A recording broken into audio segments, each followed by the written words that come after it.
وَلَقَدْ يَسَّرْنَا الْقُرْآنَ لِلذِّكْرِ فَهَلْ مِن مُّدَّكِرٍ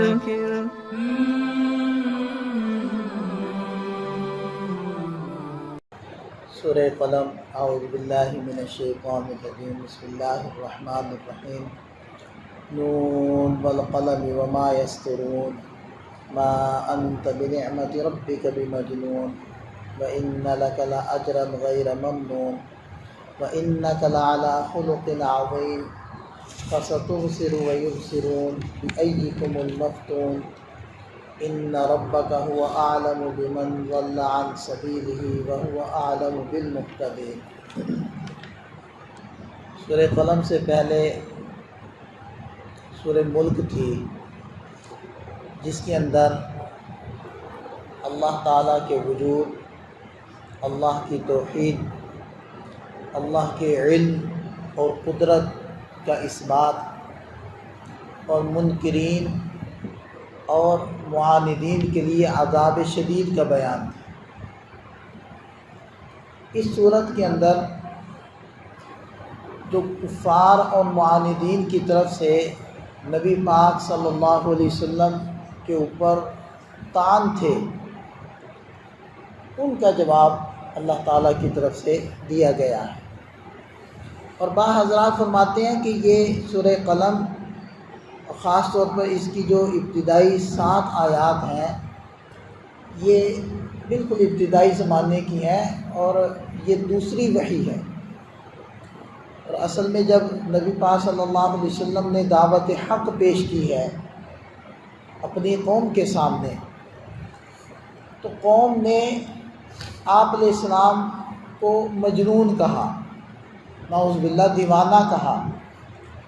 تو اس بات کی وجہ سے آپ علیہ السلام کو بہت زیادہ غم ہوا، افسوس ہوا کہ وہ قوم جن کا اب تک آپ علیہ السلام آنکھوں کا تارا تھے، جن کے دل کا قرار تھے، جن کے لیے صادق و امین تھے، آج وہی قوم اچانک سے آپ علیہ السلام کو مجنون اور دیوانہ کہنے لگ گئی۔ تو اللہ تعالیٰ نے تسلی کے لیے، تشفی کے لیے، ڈھارس بندھانے کے لیے اور آپ علیہ السلام کے عمدہ اخلاق کو بیان کرنے کے لیے یہ آیات نازل فرمائے۔ تو بہرحال ارشاد فرمایا کہ نون یہ حروف مقطعات میں سے ہے، اللہ عالم بمرادہ، اللہ ہی اس کی مراد بہتر جانتے ہیں۔ والقلم وما یسطرون، قسم ہے قلم کی، وما اور ان چیزوں کی جو یہ فرشتے لکھتے ہیں، یعنی تقدیر کی۔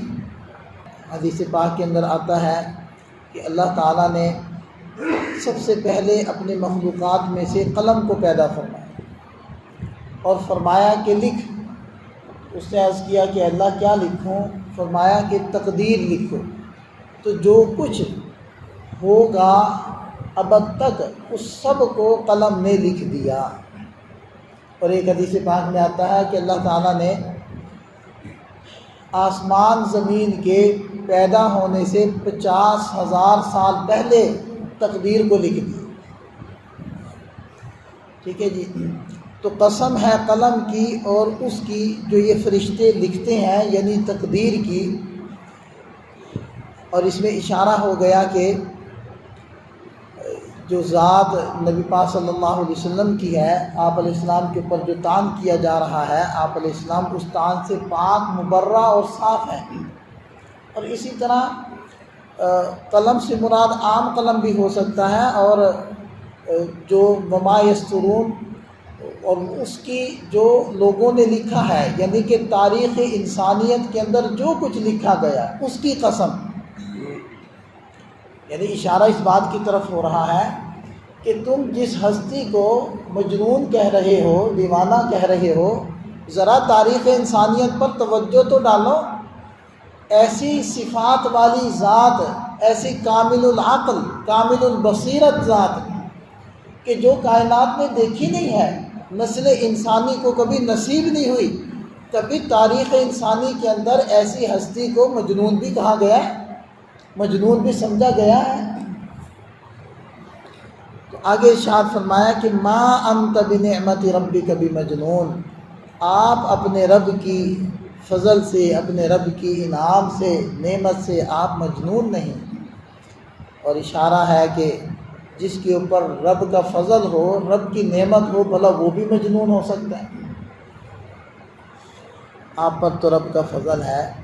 وَإِنَّ لَكَ لَأَجْرًا غَيْرَ مَمْنُونٍ، اور یقیناً آپ کو ایسا اجر ملے گا جو کبھی بند نہیں ہوگا، دائمی ملے گا۔ اور بنیاد کیا ہے؟ کیونکہ آپ علیہ السلام نے دعوت حق دی ہے اور وہ ہمیشہ رہے گی دنیا میں، وہ باقی رہنے کے لیے دنیا میں آئی ہے، ختم ہونے کے لیے نہیں آئی۔ تو اس لیے آپ علیہ السلام کا جو اجر ہوگا وہ بھی دائمی ہوگا۔ اور بھلا کوئی مجنون اور دیوانے کو بھی دائمی اجر ملا کرتا ہے۔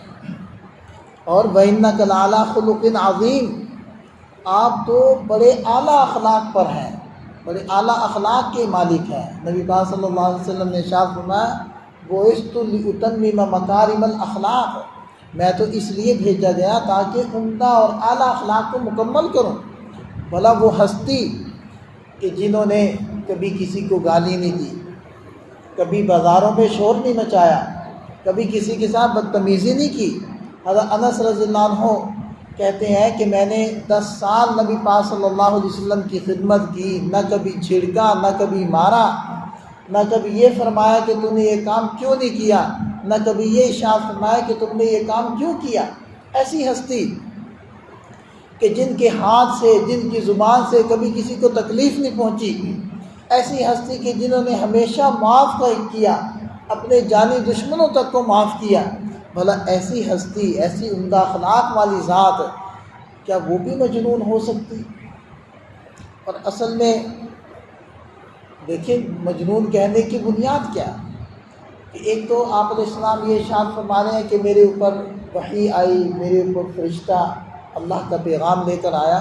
مشرکین مکہ وہ تو صرف جنات کو جانتے تھے، وہ فرشتوں سے واقف ہی نہیں تھے، ان کو تعارف ہی نہیں تھا، تو انہوں نے تو سیدھا یہی کہہ دیا کہ بھئی ان کے اوپر جنوں کا اثر ہو گیا، لہٰذا یہ مجنون ہو گئے ہیں، دیوانے ہو گئے ہیں۔ اور پھر یہ دیکھیں کہ دعوت کیا ہے؟ جس معاشرے میں تشریف لا رہے ہیں وہ سارا معاشرہ تو شرک میں مبتلا ہے اور کئی خداؤں کو پوج رہے ہیں۔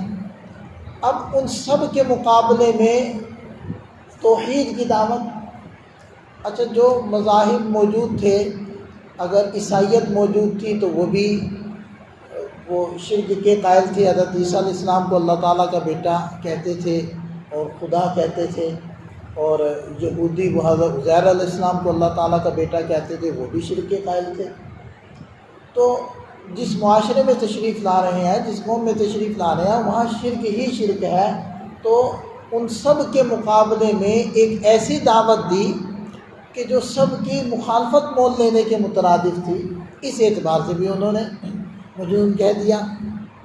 تو ارشاد فرمایا فَسَتُبْصِرُ وَيُبْصِرُونَ، ان قریب آپ بھی دیکھ لیں گے اور یہ بھی دیکھ لیں گے، انہیں بھی پتہ چل جائے گا کہ اصل میں مجنون کون ہے۔